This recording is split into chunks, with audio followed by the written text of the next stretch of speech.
মুখের বাঁধন আলগা হতেই চাতক পাখির মতো পানির গ্লাসের দিকে তাকিয়ে রইল শুভা। হাতের নাগালে থাকার পরও পানি নিয়ে পান করতে পারছে না সে। হাত দুটো এতটাই শক্ত করে বাঁধা যে যে কোনো সময় রক্ত বের হয়ে আসার উপক্রম হয়ে উঠেছে। থেকে থেকে ফুপিয়ে ফুপিয়ে কেঁদে উঠেছে সে। ঠিক তক্ষুনি বিশাল দেহে একজন সুদর্শন পুরুষ ঘরটিতে প্রবেশ করে।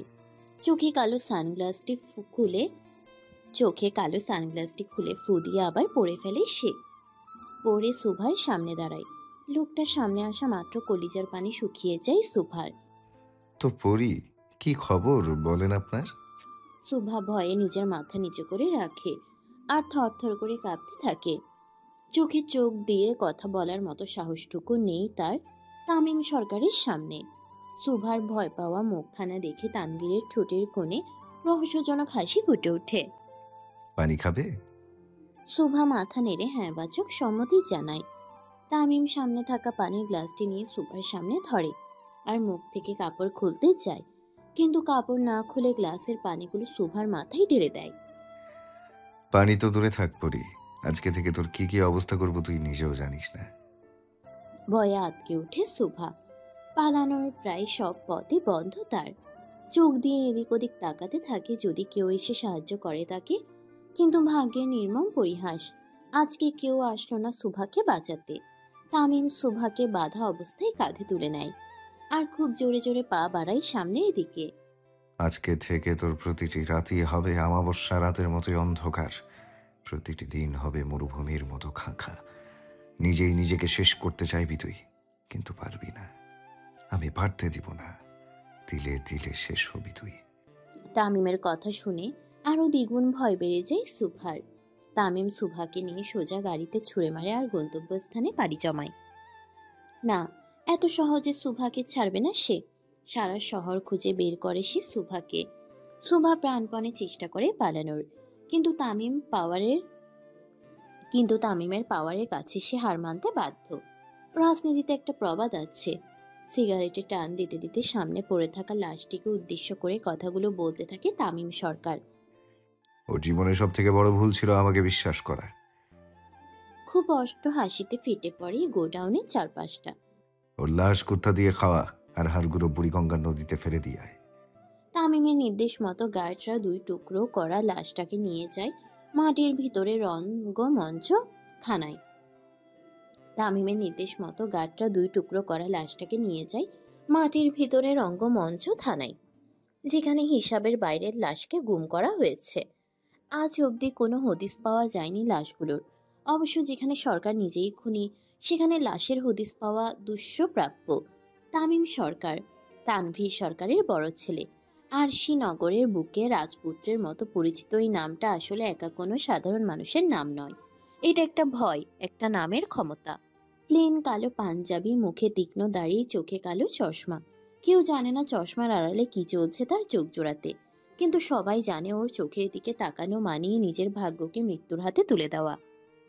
তার ডান কানে সবসময় একটা ছোট্ট সোনালি ইয়ারপিস থাকে আর বাম কানে হেডফোন।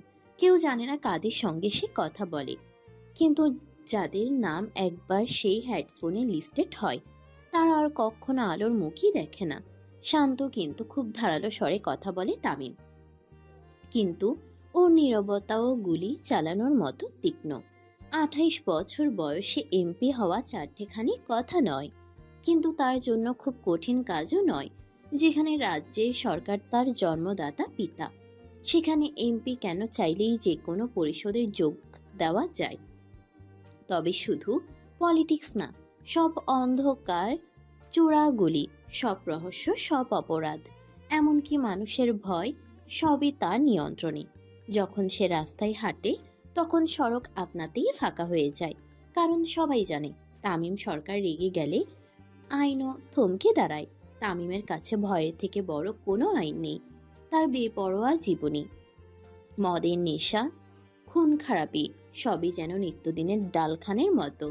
তানভীর সরকারের পাওয়ারের জন্য তামিমকে কিছু বলার মতো কেউ নেই। যেখানে বাবার থেকে সন্তানের রাজত্ব বেশি, সেখানে বাবার আর কি বলার থাকে।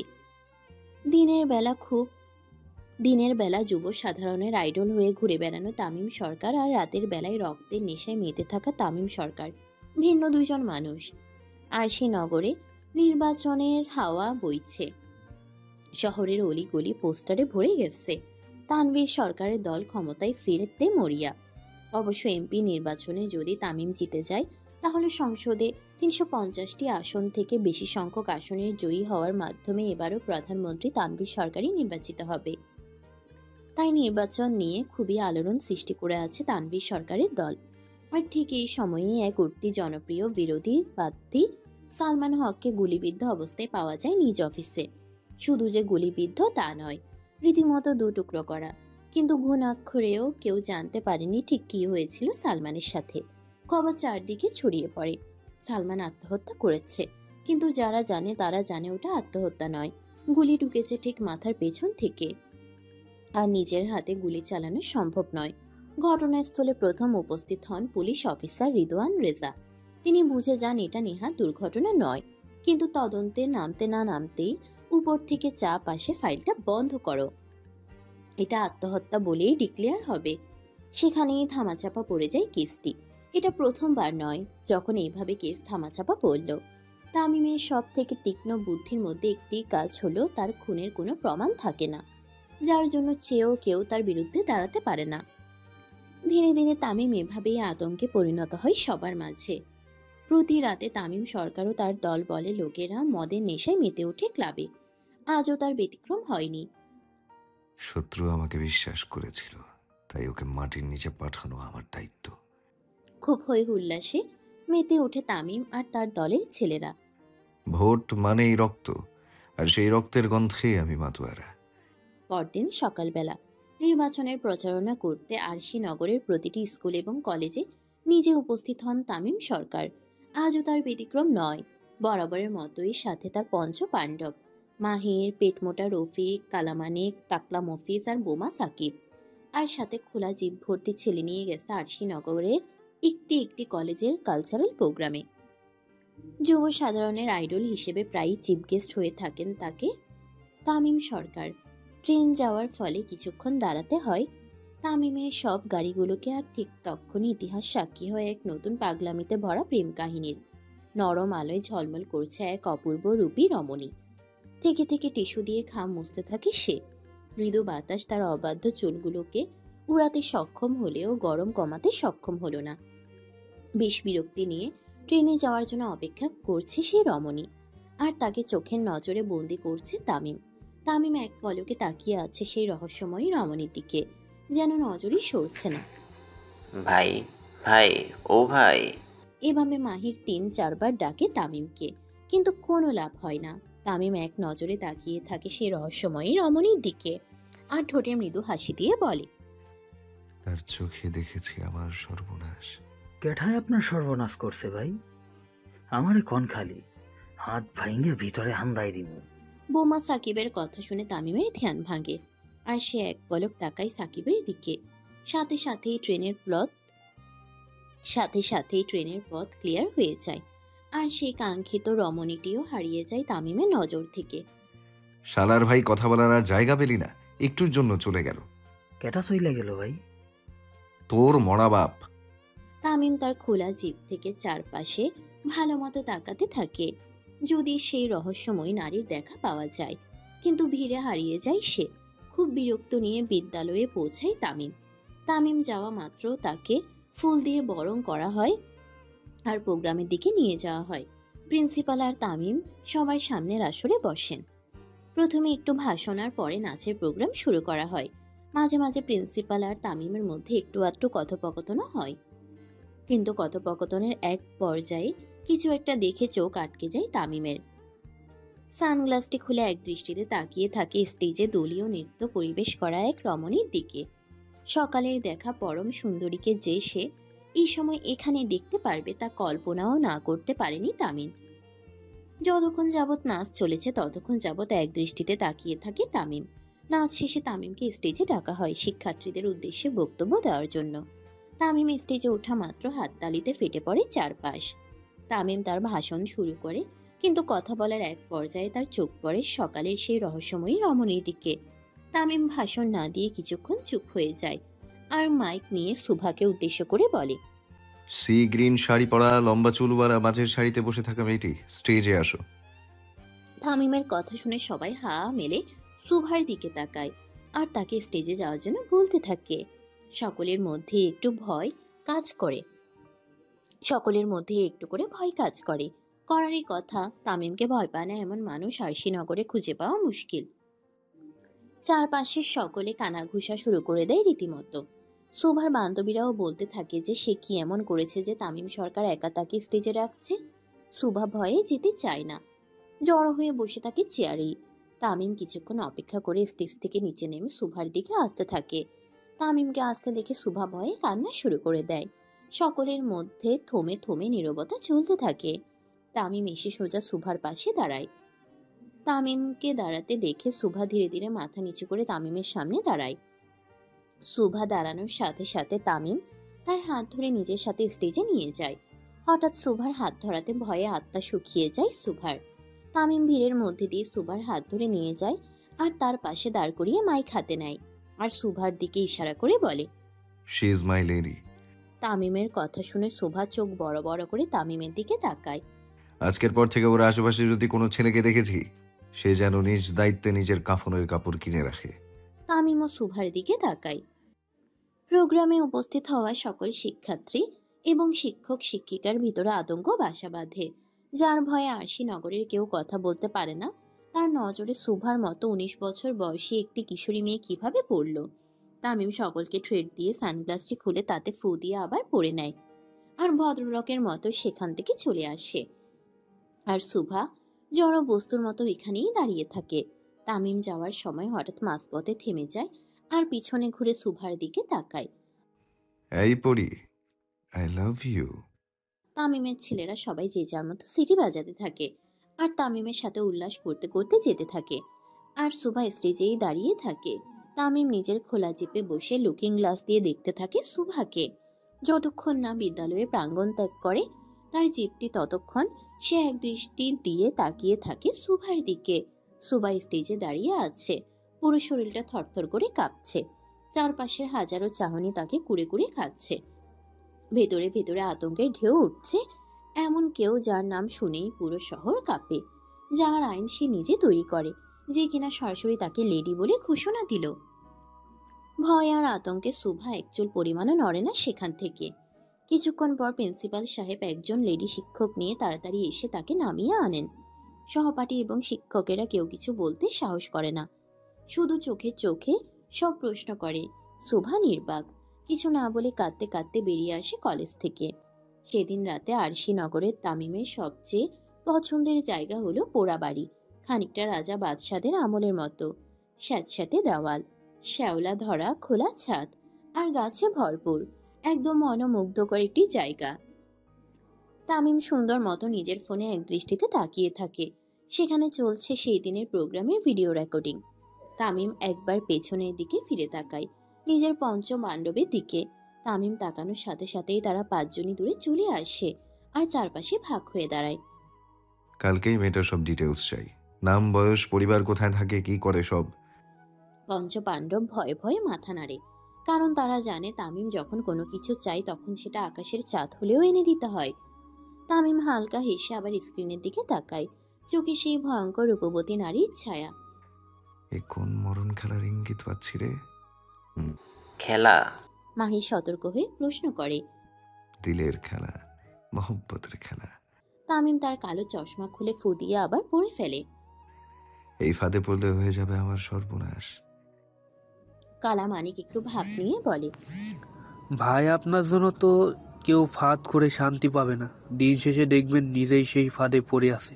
কালা মানিকের কথা শুনে বোমা সাকিব ওর মাথায় একটি গাঁটটি মারে। তুইও কালা, তোর চিন্তাও কালা। ভাই প্রেমের কথা কইছে।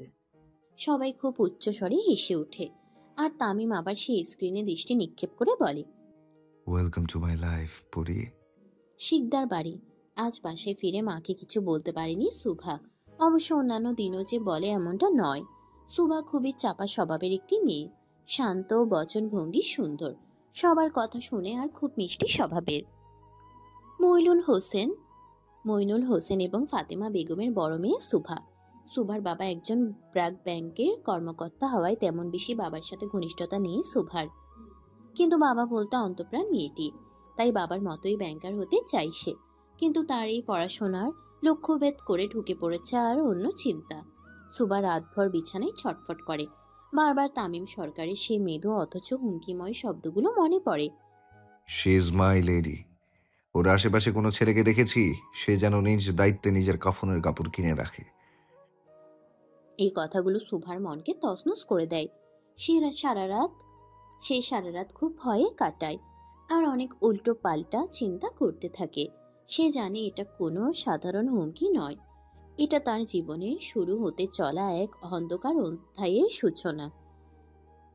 এটা তার জীবনে শুরু হতে চলা এক অন্ধকার অধ্যায়ের ঘোষণা। পরদিন সকাল, প্রতিদিনের মতো আজকেও ঠিক সকাল 8:45 কলেজে যাওয়ার জন্য রেডি হয় সুভা। আর তাকে নিতে এসেছে তার 3 বান্ধবী, কলি, কাকলি আর মান্তাসা। কলি আর কাকলি যমজ হওয়ার পরও তাদের মুখমণ্ডলে বেশ ভিন্নতা রয়েছে, যার ফলে তাদের মধ্যে প্রায়ই কে বেশি সুন্দর এটা নিয়ে স্নায়ুযুদ্ধ চলে। সুভা এবং তার বান্ধবীরা কলেজে যাবার জন্য বের হয় আর রিক্সা খুঁজতে থাকে, কিন্তু কোনো রিক্সাই পায় না তারা। এর মধ্যেই তাদের সবার সামনে একটি কালো রঙের BMW উপস্থিত হয়। দুটো অপরিচিত লোক বেরিয়ে আসে। একজন এগিয়ে এসে বিনয়ের সাথে বলে, ভাবি, আপনার জন্য গাড়ি পাঠিয়েছেন তামিম ভাই। সুভার মুখ শুকিয়ে যায়, হাঁটু কাঁপতে থাকে, ভয়ে এদিক ওদিক তাকাতে থাকে, যদি কেউ দেখে ফেলে সেই ভয়ে। ভাবি সাহেব ওঠেন না খেলা। হঠাৎ অপরিচিত দুজন লোক সুভাকে ভাবি আর আরেকজন ভাবি সাপ ডাকায় বেশ বিব্রত হয়ে পড়ে সুভা, কিন্তু সুভা সঠিক বুঝে না দ্বিতীয় জন তাকে কি ডাকলো, ভাবি সাপ নাকি ভাবি সাপ।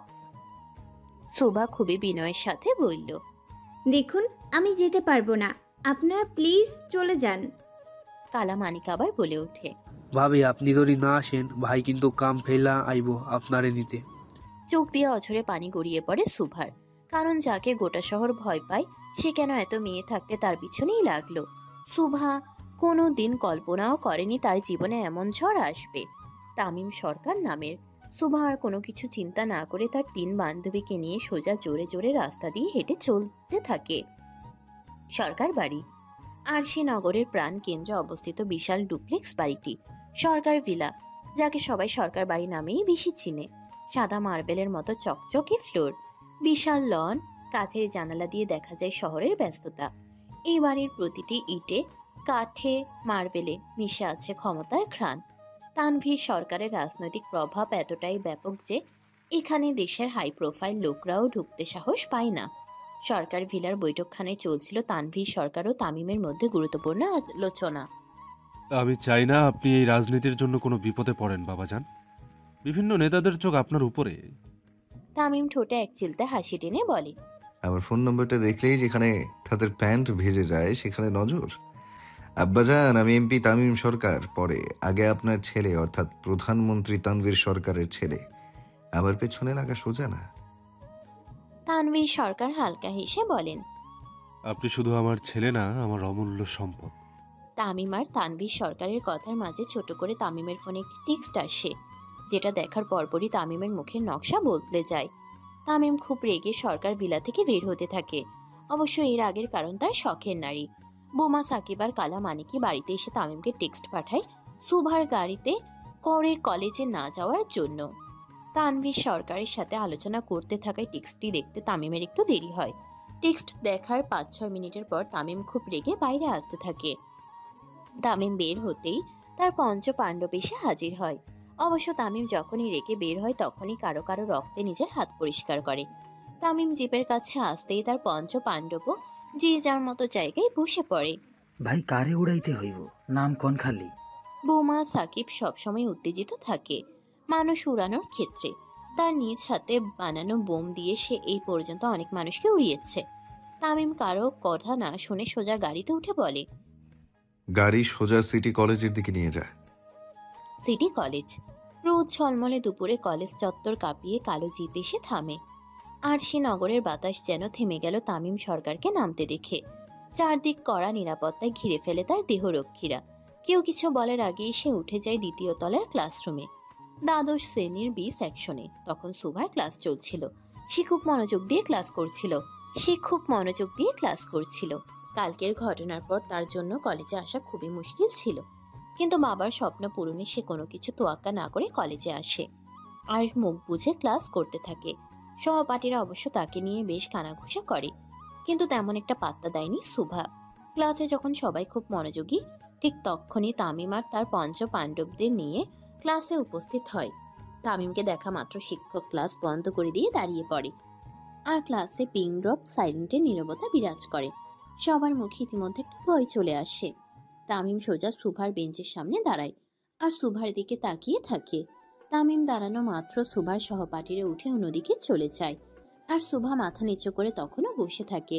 ভয়ে তার হাত পা কাঁপতে থাকে। যার সামনে আরশি নগরের কেউ ভয়ে কথা বলতে পারে না, সে কিনা তার সামনে দাঁড়িয়ে আছে। তামিম খুব কড়া ভাবে বলে, গাড়ি পাঠিয়েছিলাম। সুভা ধীরে ধীরে উঠে দাঁড়ায় আর মাথা নেড়ে হ্যাঁ বোঝায়।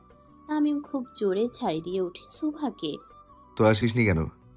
তামিমের ধমকে কেঁপে উঠে সুভা। তার চোখ দিয়ে টপ টপ করে পানি পড়তে থাকে। তামিম একটু ঝুঁকে সুভার মুখ বরাবর নিজের মুখ নিয়ে আসে। আমি কিন্তু খুব ভালো লোক না, যা বলবো চুপচাপ শুনবি। সুভা মাথা নেড়ে সম্মতি জানায়। সব ছাত্রছাত্রী স্তব্ধ, শিক্ষক নির্বাক। বডিগার্ডদের ইশারা করে বেরিয়ে যায় তামিম। Principal office. প্রিন্সিপালের রুমে সিনিয়র টিচারগণ এবং বেশ কিছু শিক্ষক মণ্ডলী মুখ গম্ভীর করে বসে থাকে। পিয়নকে দিয়ে সুভাকে ডেকে পাঠানো হয়। সুভা এসে সবাইকে সালাম দেয়। কয়েকজন উত্তর নিল, তো কয়েকজন চুপ করেই থাকলো। কিছুদিনের জন্য তোমাকে বিরতি নিতে হবে সুভা, তুমি আর কলেজে এসো না। চোখ দিয়ে অঝরে পানি পড়ে সুভার। আমার অপরাধ কি জানতে পারি স্যার? সুভা নিঃশব্দে বেরিয়ে যায়। কি বা বলবে সে? তার বলার মতো ভাষা তো নেই। রাত 9টা, শিকদার বাড়ি। বাড়ি ফিরে আজকে কি হয়েছিল তার সাথে তা মাকে জানাতে পারেনি সুভা। খুব ভয় আর আতঙ্কে থাকে সে। যদি তার বাবা জানতে পারে তার যে কি অবস্থা করবে সেটা ভালো মতোই জানে সুভা। সুভা চুপচাপ বসে থাকে। মোবাইলে একটার পর একটা অজানা নাম্বার থেকে কল আসতে থাকে। সবগুলো কেটে দেয় সে, কারণ সে জানে এগুলো কার কল। সুভা ফোন অফ করে চুপচাপ পড়াতে মনোযোগ দেয়। এমন সময় দরজায় কলিং বেল বেজে ওঠে। 2 থেকে 3 বার বাজার পরও যখন কেউ দরজা খুলে না, সুভা নিজে নিচে নেমে আসে। হয়তো মা কোনো কাজে ব্যস্ততায় শুনতে পায়নি। সুভা দরজা খুলতেই দেখে একটি খাম রাখা। খামের ভেতরে একটি ছোট্ট সাদা কাফনের কাপড় আর একটি ছোট্ট নোট। আর একবার ফোন রিসিভ না হলে এটা কিছুক্ষণের মধ্যে দরকার হবে তোর। সুভা থরথর করে কাঁপতে থাকে আর দরজা বন্ধ করে সোজা নিজের রুমে চলে যায় আর ফোন অন করে। সাথে সাথে কল আসে তামিমের। সুভা কাঁপা কাঁপা হাতে ফোনটা রিসিভ করে। কে? ফোনের ওপাশ থেকে খুব গম্ভীর একটা কণ্ঠ ভেসে আসে। আমি ছাড়া আর কেউ কল দেয় তোকে? সুভা তামিমের গলা শুনে শুকনো ঢোক গিলে। কিরে, কথা বল। সুভা আধ ভাঙা গলায় জবাব দেয় না। যদি সঠিক সময় কল রিসিভ না হয় তো আমার থেকে কেউ খারাপ হবে না। সুভা শুধু জি আচ্ছা বলে। কালকে লাল ড্রেস পরবি, না হলে যেই ড্রেস পরবি সেটাই তোর রক্ত দিয়ে লাল করব। তামিমের কথা শুনে খুব ভয় পেয়ে যায় সুভা, আর তামিম ফোন কেটে দেয়। কিন্তু লাল ড্রেস পরে সুভা যাবেটা কোথায়? তাকে তো কলেজে যেতে না করেছে প্রিন্সিপাল। সুভার সাথে কথা বলে তামিম মৃদু হাসি দেয়। নিজের অজান্তেই কিভাবে যে বয়সে 9 বছরের ছোট একটি মেয়ের জন্য পাগলামি শুরু করলো তামিম, সেটা সে নিজেও বুঝতে পারেনি। তামিমের চিন্তার মাঝেই তার দরজায় নক পড়ে। কালা মানিক ভয়ে ভয়ে এসে জানায় তারা খুব আর্জেন্ট কথা বলতে চায় তার সাথে। তামিমও নিচে নেমে আসে। তামিমকে নিচে আসতে দেখে বাকি 4 জন একটু ভয় ভয়ে থাকে, আর একজন আরেকজনকে ধাক্কাধাক্কি করতে থাকে। কিভাবে বলবে? কি বলবি জলদি বল। ভাইয়া আসলে আমরা হগলে একটু আগে জানবার পারছি খবরটা। কিসের খবর? ভাই মেয়েদের মতো হেয়ালি না করে বল। ভাই ভাবি সাপড়ে কলেজ থেকে বের করে দিছে ওই প্রিন্সিপাল। সুভাকে বের করে দেওয়ার কথা শোনা মাত্র তামিমের চোয়াল শক্ত হয়ে আসে। সাকিব, ভাই, যেই কলেজ আমার শখের নারীকে বের করে দিয়েছে সেই কলেজ যেন না টিকে থাকে। আমি এখনই বোমা মারতাছি ভাই। সাকিব তাড়াতাড়ি করে বের হয়ে যায় কলেজের উদ্দেশ্যে। মানিক, জি ভাই। প্রিন্সিপাল আর যারা ছিল তাদের নিয়ে আয়। ওকে ভাই। কালা মানিকও বেরিয়ে পড়ে সুভার শিক্ষকদের আনতে। আর তামিম চোয়াল শক্ত করে দাঁড়িয়ে থাকে।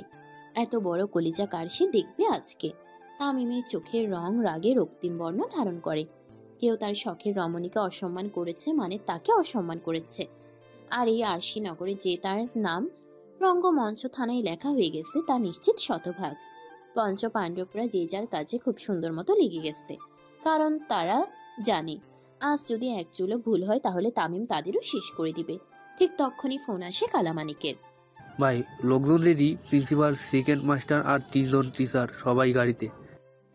তামিমের মুখে চিরচেনা সেই হাসি।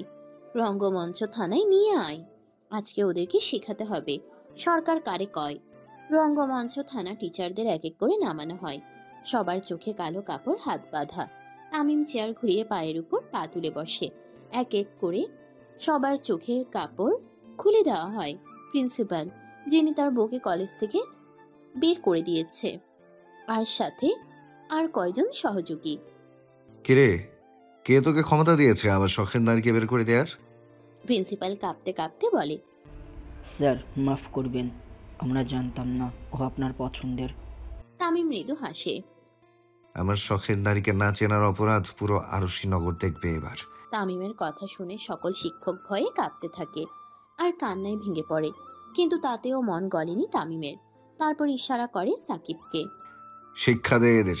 সাকিব আগুনের মতো চোখে তাকায়। ভাই, শুধু শিক্ষা না, শরীরে লিখে দিমু সরকারের আদেশ অমান্য করা মানে মৃত্যু। পরদিন সকাল। খুব সকাল করে ঘুম থেকে ওঠার অভ্যাস সুভার। আজও তার ব্যতিক্রম নয়, কিন্তু আজকের সকালটা কেমন যেন বিষাদময়। না চারপাশে আওয়াজ কানে আসছে, আর না কোনো কোলাহল।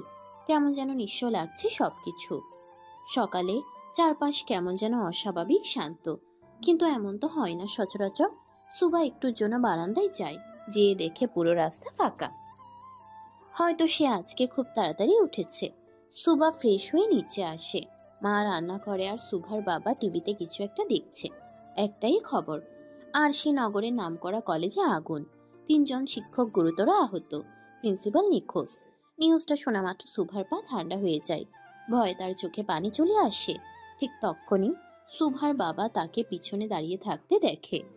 দেখেছিস মা, তোদের কলেজে ভয়াবহ আগুন লেগেছে। তবে তুই কোনো চিন্তা করিস না, আমি তোকে অন্য কলেজে ভর্তি করে দিব। সুভা তার বাবার কথায় মাথা নেড়ে হ্যাঁ জানায়, কিন্তু তার মনে চলছিল অন্য ভয়। সে জানে এসব কার কাজ। সুভা যেন দাঁড়িয়ে থাকার শক্তিটুকু হারিয়ে ফেলে, তাই সে নিজের রুমে যেতে থাকে। শোভা, নাস্তা করে জামা। জি আচ্ছা মা। সুভা তার পরিবারের সাথে কোনো রকম নাস্তা করে। খাবার যেন তার গলা দিয়ে নামছেই না। সুভা কোনো রকম খেয়ে রুমে চলে আসে। রুমে এসে কান্নায় ভেঙে পড়ে সে। ঠিক তখনই তার ফোনে একটা নোটিফিকেশন আসে। মোবাইলটা হাতে নেয়। একটি ছোট্ট মেসেজ আছে তাতে। বিকেল 5টায় দেখা হচ্ছে পরি। মেসেজটা পাওয়ার মাত্র সুভার কলিজার পানি শুকিয়ে যায়। সে এই কোন বিপদে পড়ল। সুভা এবার আয়নায় নিজেকে দেখে। ভয়, অভিমান, অসহায়ত্ব মিশে যাচ্ছে। নিজেকে জিজ্ঞেস করে, কিভাবে বাঁচবো আমি তামিম সরকারের হাত থেকে? সরকার ভিলা। তানভীর সরকার কিছু একটা নিয়ে চরম চিন্তিত। উনি তার দলের লোকদের সাথে কিছু একটা নিয়ে আলোচনা করতে থাকে। ভোট কিভাবে আসবে জানি না, কিন্তু সরকার আমাকেই হতে হবে। স্যার, অপোজিট পার্টিরা এবার আচ্ছা করে মাঠে নেমেছে। মনে হয় না এতটা সহজ হবে। ঠিক তখনই উপর থেকে গম্ভীর কণ্ঠ ভেসে আসে। তামিমের কথা শুনে উপস্থিত নেতারা ভয়ে থতমত খায়, কারণ এই একজনই আছে যাকে 8 থেকে 80 সকলে জমের মতো ভয় পায়। তামিম সিঁড়ি দিয়ে নামতে থাকে আর নেতারা সাথে সাথে দাঁড়িয়ে যায়। নির্বাচন হোক কিংবা না হোক, প্রধানমন্ত্রী আমার আব্বাজানই হবে। আর যদি না হয়, নিজেদের কবর কোথায় খুঁড়তে হবে সেই জায়গাটা ঠিক করে নিও। তামিমের কথায় সকল নেতারা শুকনো ঢোক গিলে। স্যার, আপনি কোনো চিন্তাই করবেন না, আমরা আছি তো। এসব বিষয় নিয়ে চিন্তা তামিম করে না। আরশি নগরের বাতাসে বাতাসে নির্বাচনের হাওয়া প্রবাহিত হওয়ার সাথে সাথে এখন তামিম সরকারের প্রেমের হাওয়াটাও খুব জোরেই বইছে। কিন্তু সকলের আফসোসের বিষয় হলো, তামিম সরকারের মতো নির্দয় লোকের পাল্লায় পড়ল কে? এতটা হতভাগা কে আছে এই আরশি নগরে? সরকার বাড়ি। নেতাদের সাথে তানভীর সরকারের কথোপকথনের মাঝেই তামিম সরকার নিচে নেমে আসে, আর তাকে নামতে দেখে উপস্থিত নেতাদের ঘাম ছুটতে থাকে। আপনারা বসুন। তানভীর সরকারের কথা মতো সবাই বসে। কিন্তু মনে ভয় রয়েই গেছে। তামিম আসবে আর কিছু করবে না, এটা ভাবা মূর্খতা। আব্বাজান, চোখটা 2 মিনিটের জন্য বন্ধ করেন। তামিমের কথা মতো তানভীর সরকার চোখ বন্ধ করে নেয়, কারণ তিনি ভালো মতেই জানেন এখন এখানে কি হতে যাচ্ছে। চোখের সাথে সাথে যদি কানটাও বন্ধ করতে পারতেন তাহলে হয়তো তানভীর সরকার একটু স্বস্তি পেতেন। কিছুক্ষণ পর তানভীর সরকার চোখ খুলে আর বড় বড় চোখ মেলে তাকাই সামনে চাপাতে হাতে দাঁড়িয়ে থাকা রক্তে চুপসে পড়া তামিমের দিকে। তামিমের পুরো শরীর তাজা রক্তে ভরা। পরক্ষণেই তানভীর সরকারের কানে গোড়ানো আওয়াজ আসে। তিনি নিচে তাকায় আর শুকনো ঢোক গিলে। খালেদা রশিদ নিজের কাটা গলা নিয়ে এখনো নিচের চাতক পাখির মতো গংড়াচ্ছে। একটু যদি বাঁচতে পারে সে। তামিম তার হাতে থাকা সিগারেটটি শেষ করে এক কোপে খালেদ রশিদের মাথা আলাদা করে দেয়। বাকি নেতারা ভয়ে থরথর করে কাঁপতে থাকে। তামিম তাদের সামনে এসে দাঁড়ায়। তামিম দাঁড়ানোর মাত্র কয়জনের প্যান্ট ভিজে যায় ভয়ে। আমার আব্বা হচ্ছে আমার জান। যেই মাথা দিয়ে আমার আব্বাজানকে মারার পরিকল্পনা করেছিল সেই মাথা আলাদা হওয়া দরকার ছিল। নেতারা তামিমের কথা শুনে আর নিচে পড়ে থাকা বাকি 7 জন নেতার মর্মান্তিক মৃত্যুর দৃশ্য দেখে শুকনো ঢোক গিলে। আমার আব্বার দিকে যেই চোখ দিয়ে তাকাবে তার চোখ তুলে আমি মার্বেল খেলবো। তামিম নেতাদের ওয়ার্নিং দিয়ে সরকার বাড়ির মূল ফটকে চলে যায় আর সামনে বসে পড়েন। আর তানভীর সরকার এক বালতি দুধ তামিমের শরীরে ঢেলে দেয়। এটা প্রথমবার নয় যে এমন করছে তানভীর সরকার। তামিম যতবার বাড়িতে রক্তের বন্যা বহায় ততবার তানভীর সরকার তাকে দুধ দিয়ে গোসল করায়। এরপর তামিম সোজা চলে যায় তার রুমে, আর তানভীর সরকার অন্দরমহলে। আয়ুব, জি কর্তা। লাশগুলোকে সরা আর বাড়িটা পরিষ্কার কর। আমার তামিম নিচে নামতে নামতে যেন সব পরিষ্কার হয়ে যায়। আজ্ঞে কর্তা। বিকেল বেলা তানভীর সরকার আর অন্য নেতারা সরকার বাড়িতে নির্বাচন নিয়ে আলোচনায় ব্যস্ত। সকালে তামিমের করা কাণ্ডে এখনো সবার চোখে মুখে ভয় লেগে আছে। ঠিক তখনই তামিমের রুমের দরজা লক খোলার শব্দ হয়। খুব সুন্দর করে রেডি হয়ে নিচে নেমে আসে তামিম। তামিম বরাবরই একই রকমের স্টাইল ফলো করে, হয় পাঞ্জাবি না হয় ৮-৬ কালো শার্ট আর স্লিম ফিট প্যান্ট, যেন প্রতিটি সেলাইয়ে গাঁথায় আছে দাপটের ঘোষণা।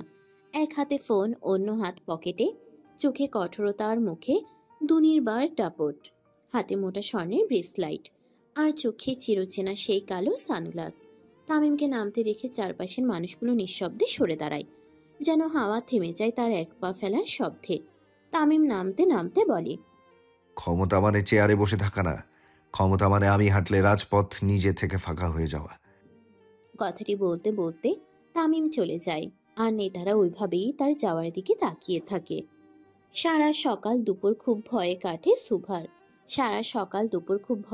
সুভার। এখন কিভাবে সে বাড়ি থেকে বের হবে, কারণ সুভা সচরাচর বাড়ি থেকে বের হয় না, কলেজ ছাড়া। আর কিভাবেই বা তামিম সরকারের মুখোমুখি হবে, এটা ভেবেই সুভার কপালে চিন্তার ভাঁজ পড়ে। আর সে নগরে বড় হওয়ার পাশাপাশি তামিম সরকারের ভয় তার মনেও ছিল। যাকে পুরো শহরের মানুষ জমের মতো ভয় পায়, তার সাথে কিভাবে সে দেখা করবে, আর কিভাবেই বা তার মুখোমুখি হবে। সুভার চিন্তার মাঝে গাড়ির হর্নের আওয়াজ তার কানে আসে। সে সাথে সাথে ব্যালকনিতে গিয়ে দাঁড়ায়। নিচে তাকানো মাত্র তার ভয় আরো বেড়ে যায়। তামিমের 2 জন লোক গাড়ি নিয়ে দাঁড়িয়ে আছে তাকে নেওয়ার জন্য। কিন্তু সুভা কিভাবে তার মাকে বলে বের হবে এটাই খুঁজে পায় না। সুভার চিন্তার মাঝেই তার মা তাকে ডাকতে আসে উপরে। মাকে উপরে আসতে দেখে সুভার ভয় আরো বেড়ে যায়। তাহলে কি সব জেনে গেল তার মা? শোভা, জি মা। তোর বান্ধবী কাকলি এসেছে তোকে নিতে। তোদের কোচিংয়ে যে বিকালে টেস্ট পরীক্ষা আছে বলিসনি তো? মায়ের কথা শুনে বেশ হতভম্ব হয়ে যায় সুভা। তার জানা মতে এমন কিছুই তো আজকে নেই। তাহলে কি রে, যাবি তো নাকি? জি আম্মু। সুভা তার মায়ের সাথে নিচে নেমে আসে। সুভা আসার সাথে সাথে কাকলি তার হাত ধরে নিয়ে যায়। আন্টি, আসি তাহলে আমরা। আচ্ছা মা, সাবধানে যেও তোমরা। কাকলি সুভাকে নিয়ে বাড়ির বাইরে বের হয়। সুভা, তামিম স্যার তোকে যেতে বলেছে, তুই যা, আমি আসছি। কাকলির কথা শুনে সুভার ভয় আরো বেড়ে যায়। তার মানে এসব তামিমের কারসাজি। সুভা বের হওয়ার সাথে সাথে তামিমের লোক গাড়ির দরজা খুলে দেয়। ভাবি সাহেব, এত লেট কেলা? ভাই অনেকক্ষণ ধরে অপেক্ষা করতেছে কইলাম। সুভা কোনো কথা বলে না। এদিক ওদিক ভালো মতো দেখে গাড়িতে উঠে পড়ে। আর মনে মনে অনেক দোয়া পড়তে থাকে যেন তামিমের সাথে তার দেখা না হয়। গাড়ি তার গতি যত দূর বাড়াচ্ছিল সুভার হৃদস্পন্দন তত বেড়ে যাচ্ছিল। বেশ অনেকটা পথ যাওয়ার পর গাড়ি আরশিনগরের জঙ্গলে পোড়া বাড়ির সামনে থামে। সুভার গাড়ি থামার সঙ্গে সঙ্গে একজন লোক এসে তার গাড়ির দরজা খুলে দেয়। সুভা ভয়ে ভয়ে নেমে পড়ে। নেমে দেখে বেশ অনেকজন লোক মাথা নিচু করে দাঁড়িয়ে আছে। সুভাকে একজন পথ দেখিয়ে তার সাথে যাওয়ার জন্য বলে। সুভা সেই লোককে অনুসরণ করে সামনে এগোতে থাকে। তামিম পিছনে হাত দিয়ে উল্টো দিকে ফিরে তাকিয়ে আছে। ভাই, ভাবি সাহেব আইছে। তামিম হাতের ইশারা দিয়ে সবাইকে চলে যেতে বলে, আর সুভা মাথা নিচু করে দাঁড়িয়ে থাকে। সুভা সেই লোককে অনুসরণ করে সামনে এগোতে থাকে। তামিম পিছনে হাত দিয়ে উল্টো দিকে ফিরে তাকিয়ে আছে। তামিম হাতের ইশারা দিয়ে সবাইকে চলে যেতে বলে, আর সুভা মাথা নিচু করে দাঁড়িয়ে থাকে। তামিম পিছনে ফিরে তাকায় সুভার দিকে। লাল সিম্পল মিরর ড্রেসে আকাশ থেকে নেমে আসা পরি লাগছিল সুভাকে। সুভাকে দেখা মাত্র তামিমের মুখের নকশা পরিবর্তন হয়ে ফিল্মের রোমান্টিক হিরোদের মতো হয়ে যায়। সে ধীরে ধীরে সুভার দিকে কাছে আসতে থাকে। তামিমের প্রতিটি কদম যেন সুভার হৃদস্পন্দন বেড়ে যায়। সে ভয়ে ঘামতে থাকে, শুকনো ঢোক গিলতে থাকে। তামিম সুভার খুব কাছে এসে দাঁড়ায়। সুভা ভয়ে নিজের জামা খামচে ধরে। সুভা তামিমের থেকে বেশ খাটো হওয়ায় তামিম একটু ঝুঁকে সুভার ডান গালে চুমু খায়। তামিমের এমন কাণ্ডে সুভার চোখ বড় বড় হয়ে যায়। আসতে অসুবিধা হয়নি তো? সুভা মাথা নেড়ে হ্যাঁ বুঝায়। দেখো, আমি ভালো মানুষ না। যা বলবো অক্ষরে অক্ষরে পালন করবে, না হলে আমার হাতেই তোমার জানাজা উঠবে। তামিমের কথা শুনে সুভার ভয় আরো বেড়ে যায়। সে শুধু তামিমের কথায় মাথা নেড়ে হ্যাঁ সম্মতি জানায়। নিজ থেকে মুখ ফুটে একটা কথাও বলে না। এখন বাড়ি যাও। এই মাহির, তোর ভাবিকে বাড়িতে দিয়ে আয়। মাহির এসে খুব সম্মানের সাথে সুভাকে সাথে নিয়ে যায়। সুভা যতক্ষণ না যায় তামিম এক দৃষ্টিতে তাকিয়ে থাকে। তোমার চোখে দেখলাম আমার সর্বনাশ। মাহির এসে খুব সম্মানের সাথে সুভাকে নিয়ে যায়। সুভা যতক্ষণ না যায় তামিম এক দৃষ্টিতে তাকিয়ে থাকে। তামিম সানগ্লাসটা খুলে ফু দিয়ে আবার পরে ফেলে, আর সিগারেট টানতে টানতে রঙ্গমঞ্চ থানার দিকে যায়। সারা রাস্তা সুভা নিজের গালে হাত দিয়ে রাখে। তামিম যে হঠাৎ তাকে চুমু খাবে এটা সে কল্পনাও করতে পারেনি। সুভা বাড়ি ফেরার সাথে সাথে তার মা জিজ্ঞেস করে পরীক্ষা কেমন হলো, আর এত তাড়াতাড়ি কিভাবে শেষ হলো।